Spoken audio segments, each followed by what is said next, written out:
अस्सलामुअलैकुम, वेलकम है आपका स्किल साइडर के ऑब्जेक्शन हैंडलिंग सीरीज़ के पार्ट 1 में। आपने भी ये बात नोट की होगी कि जब भी आप स्किल साइडर के बारे में किसी भी यूज़र को डिटेल देते हैं तो वो कुछ इस तरह के सवाल पूछता है, भाई ये रियल है या फेक है, कहीं ये स्कैम तो नहीं, ऑनलाइन तो आजकल बहुत फ्रॉड हो रहे हैं, ये भी वैसा ही तो नहीं, इस प्लेटफॉर्म पर ट्रस्ट कैसे करें, ये लीगल है या इलीगल है, गवर्नमेंट रजिस्टर्ड है या नहीं। ये तमाम सवाल सिर्फ एक ही चीज़ को जाहिर करते हैं कि आपके यूज़र को ट्रस्ट इश्यूज हैं, वो डिसीजन लेने से डर रहा है। तो अभी हम देखते हैं कि आप इन तमाम ऑब्जेक्शंस का किस तरह से जवाब दे सकते हैं। देखें, क्वेश्चन करना यूज़र का राइट है। अगर वो आपसे क्वेश्चन कर रहा है तो उसका मतलब ये नहीं है कि वो प्रोडक्ट को बाय नहीं कर रहा, बल्कि वो क्लैरिटी चाहता है, वो आपसे इसके बारे में कंप्लीट डिटेल जानना चाह रहा है, वो प्रोडक्ट के बारे में अपने सारे डाउट्स जो है वो क्लियर करना चाह रहा है। आप अपनी खुद की ही एग्जांपल ले लीजिए। फर्ज करें कि आप कपड़ा लेने जा रहे हैं, तो सबसे पहले तो आप कपड़े के बारे में कंप्लीट डिटेल्स लेंगे कि ये कपड़ा किस नोयत का है, किस क्वालिटी का है, किस कंपनी का कपड़ा है। उसके बाद आप उसके कलर के बारे में पूछेंगे, उसकी प्राइस के बारे में पूछेंगे, उसके मेजरमेंट के बारे में पूछेंगे कि ये पूरा भी हो जाएगा या नहीं।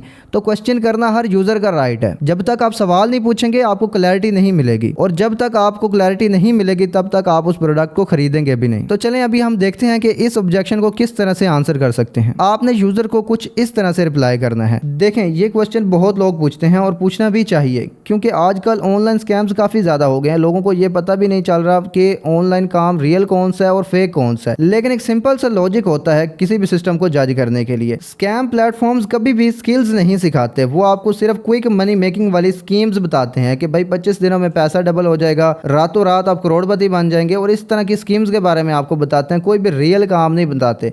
रिजल्ट ये होता है कि आप पैसे भी दे देते हैं और बाद में वो गायब हो जाते हैं। लेकिन जहाँ पर मॉडल ज़रा डिफरेंट है, यहाँ पर पहले आपको डिजिटल स्किल्स सिखाई जाती हैं, आपको एक हुनर सिखाया जाता है जिसको आप डिजिटली यूज़ करके ऑनलाइन अर्निंग कर सकते हैं।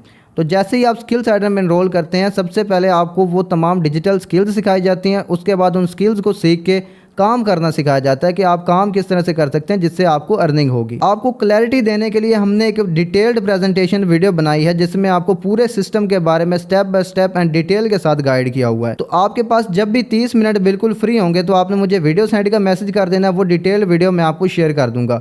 आपने अच्छी तरह से उस वीडियो को देख लेना और उसको देखने के बाद मुझे डन का मैसेज टाइप कर देना है, ताकि नेक्स्ट प्रोसेस में आपको गाइड कर सकूं। और अगर आपको कोई भी डाउट होता है या कोई भी पॉइंट क्लियर नहीं हुआ तो वो भी आप मुझसे पूछ सकते हैं, वो भी मैं आपको गाइड कर दूंगा। और काफ़ी लोगों का ये भी सवाल होता है कि आपका जो इदारा है, आपका जो प्लेटफॉर्म है, ये गवर्नमेंट की तरफ से रजिस्टर्ड है भी या नहीं। पाकिस्तान में किसी भी कंपनी को लीगल करने के लिए 2 इदारों से रजिस्टर्ड करवाना पड़ता है, एक FBR और दूसरा SECP। अल्हम्दुलिल्लाह हमारा प्लेटफॉर्म इन दोनों इदारों से रजिस्टर्ड है। आप खुद भी इन दोनों इदारों की ऑफिशियल वेबसाइट्स पर जाकर इसको चेक कर सकते हैं, और हमारी लीगल डॉक्यूमेंट्स का लिंक आपको इसी वीडियो के डिस्क्रिप्शन में मिल जाएगा जो मैं आपको भेज रहा हूँ। जब कोई भी यूजर मुझसे इस तरह का सवाल करता है तो मैं इस तरह से इसको हैंडल करता हूँ। तो उम्मीद है आपको इस ट्रस्ट इशू वाली ऑब्जेक्शन का सलूशन मिल गया होगा कि यूजर को किस तरह से आपने क्लैरिटी देनी है। तो मिलते हैं इंशाल्लाह नेक्स्ट वीडियो में नई ऑब्जेक्शन के साथ।